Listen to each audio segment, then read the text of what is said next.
In today's video, I'm going to teach you how to add GitHub login in Supabase, OAuth tutorial 2026.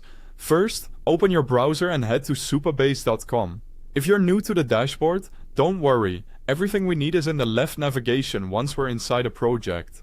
Go ahead and log into your Supabase account.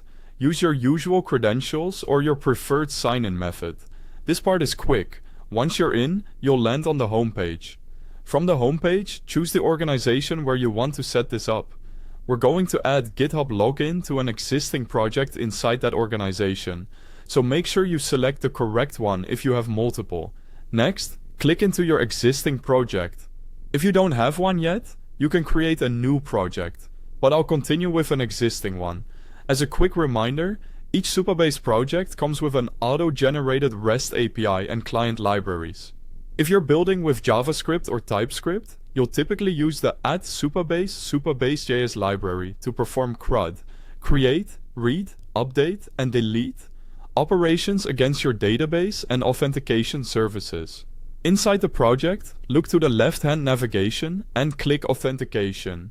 This is where all things related to signups, sign-ins, policies, and providers live. In Authentication, locate the configuration area. This is the settings hub where you'll fine-tune how users authenticate with your app. Now open the Sign In and Providers section. This page lists the identity providers you can enable, like GitHub, Google, and others. Find GitHub in the list and click it to enable. You'll see fields for client ID and client secret, plus a few options. These values come from your GitHub OAuth app, so paste the client ID and client secret you generated there. Keep secrets secure and never commit them to source control. You'll also see an option to allow users without an email. Only turn this on if your use case supports accounts where the provider might not return an email address. Many apps require verified emails, so leave it off if you're unsure. Finally, review the callback URL. Supabase shows you the exact URL that GitHub should redirect to after a successful sign-in. Make sure this matches what you've configured in your GitHub OAuth app to avoid redirect or mismatch errors. Save your changes. That's it.